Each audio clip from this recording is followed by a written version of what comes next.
We're not doing a review on the Kingsman. I'm just saying, like, we're doing a build-up, man. Like, we gotta put it in place. The 3 Bond movies. What was your favorite part of Spectre? The reveal of Blofeld.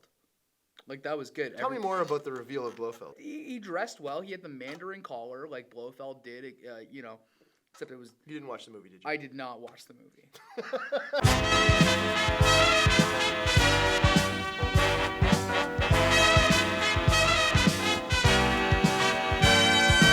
Hello again. Welcome back to Drunken Movie Geeks. I am Matt Swizzy, as always.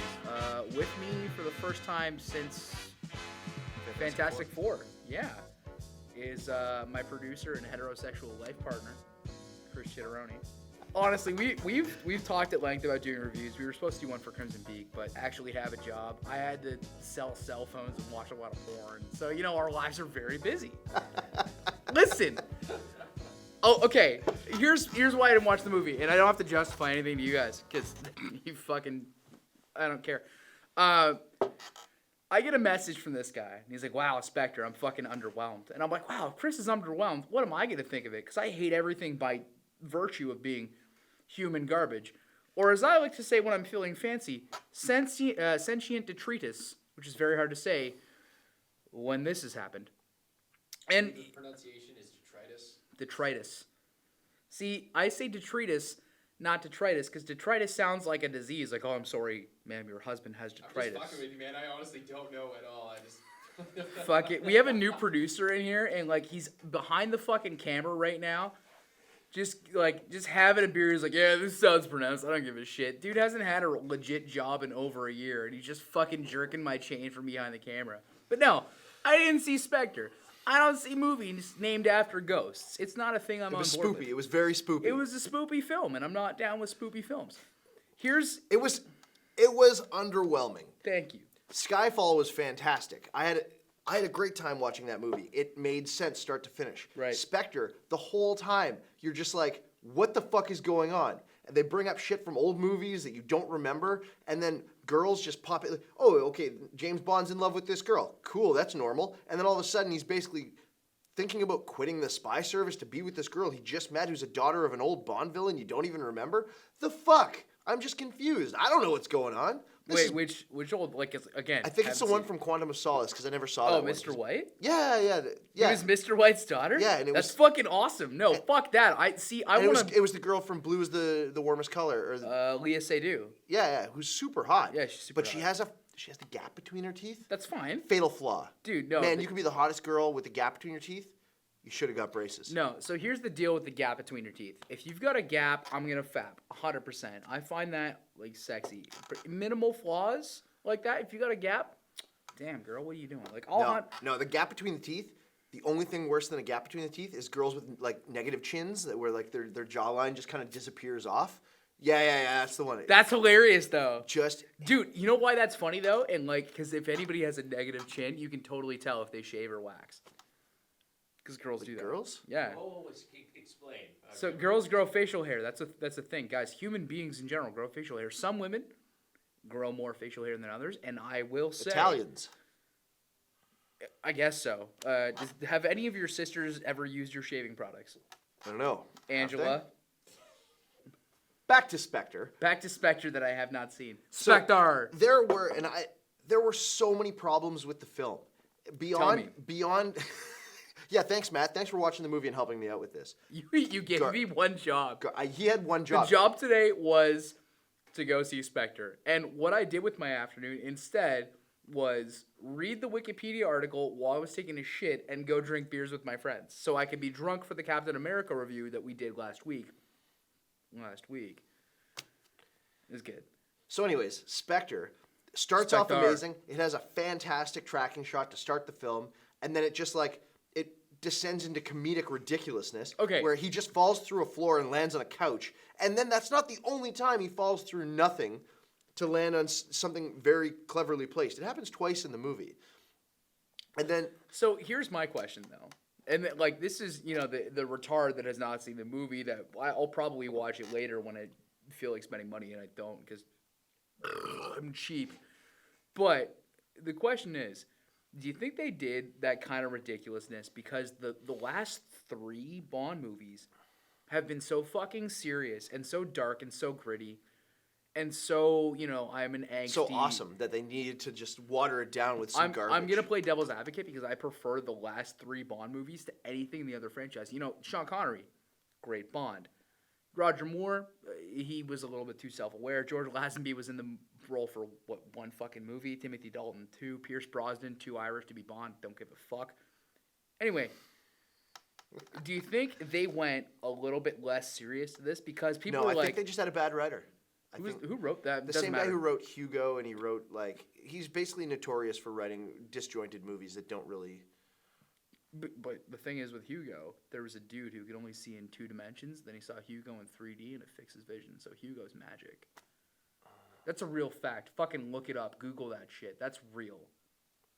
Hugo is literal magic. It caused a man who saw in 2 dimensions to see in fucking 3. And some shit. Anyway. So I guess the biggest issue I had was 3D. the small details in the film drove me fucking crazy. Like, for example, spoiler alert. Spoilers! Q gives Bond a watch and says that it has a loud alarm, implying it explodes. So, of course, at the end of the movie... That's the implication? Yeah, of course. That's the fucking... Hold on, excuse me, sir. Can you turn your alarm down? Well, no, he gives him the old wink. He's like... And Bond's like, what does it do? And he's like, nothing. And he's like, really? He's like, well, it has a loud alarm. And he's like, ah... And does he tap his nose? No. Okay, You know so what I mean, though. do you think they added that after the whole kid in the States who had an alarm clock that was actually a bomb, or wasn't a bomb? I don't know. I don't pay attention to the news. But anyways, That's a great referential thing. At the end of the movie, this is in the showdown with Christoph Waltz. He uses the watch as a bomb, and then he escapes, and moments later, the whole place blows up in the biggest explosion in Hollywood history. But there's no reason. So did they do a practical explosion for this? Yeah. Really? Yeah. It's enormous. But they don't explain why this huge explosion happens. It happened because of a watch, but the watch blew up once and then gave them enough time to escape and then blew up the entire facility somehow. Okay. So here is my question. And this is pertinent to... We've done, I don't know how many of these... We did a Fantastic Four review, and our consensus was that there was a lot of that movie that ended up on the cutting room floor. Do you think out there's a throwaway scene that the building they're in, if I'm not mistaken, from the Wikipedia synopsis that I read? This guy didn't watch the movie. He thinks he has an opinion. This is bullshit. Shut up. Have you met people on the internet? Everyone has an opinion about everything because you could fucking Google it. Who gives a shit? Jenny McCarthy. Jenny McCarthy. Autism. So here's my question. Because the movie takes place after the decommissioning of MI6, because they're merging with MI5 to become one thing, and they don't use the old building from Skyfall, that maybe there's a scene in there that was like, oh, we forgot to turn off the gas lines in this building. That's not the building that blew up, though. Hopefully it blows up in some kind of dramatic fashion. And that's actually, I'm glad you brought that up, because Right. that building blows up too, but it's not the biggest explosion. So you're welcome for me looking that up, though. Right. So as you're going through the old building, you actually see they drop all these you keep seeing tags that say explosive because it is rigged for demolition. So it makes sense to blow up. So they took the time to explain why that building is going to explode, but the one in the desert where Christoph Waltz's evil lair is. What? Wait, he has a fucking desert lair? He has a desert lair. That's Why the the one that fuck am I explodes. so stupid and didn't go see that? That's I feel like I need to go see it now after we've done this review and fucking watch it. Because the only way to watch any bad movie, as we've learned from Fantastic Four, is by sneaking in 6 ounces of bourbon and ordering a large Coke. And making yourself the strongest bourbon and Coke known to man.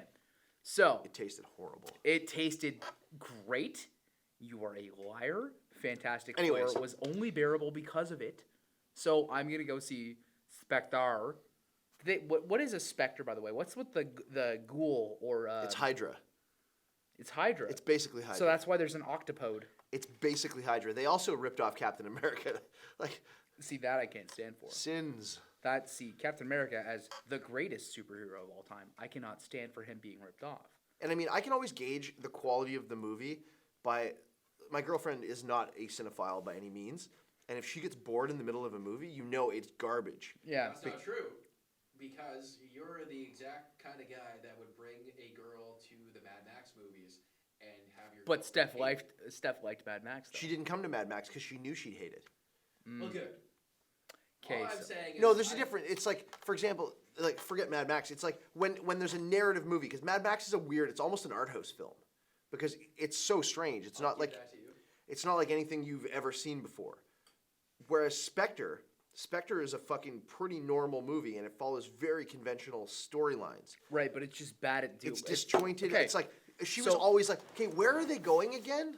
And that's a huge deal when it's like So you can't here's- remember what the protagonist is doing anymore because you're so distracted by explosions and gunshots and chases, and you're even forgetting what the fuck is the point of the movie. So here's my question for you. Having never seen it and having seen, all 21 Bond movies up to now, or 22, whatever the fucking Jump Street number is, have you ranked them in your head? What's the best one? Nah. Okay. So with that in mind, you don't know which one's the best one. Can you say that this is probably the weakest Bond movie since Die Another Day? No, I can't because I didn't watch I'm not a huge Bond fan. That's a huge thing. So Yeah. it's really tough for me to gauge. But I saw Casino Royale. I like Casino Royale. Casino Royale is great. I watched the first half an hour of Quantum of Solace and got bored. So- So I ducked out of that one. Yeah. And then Skyfall was amazing. I really liked that.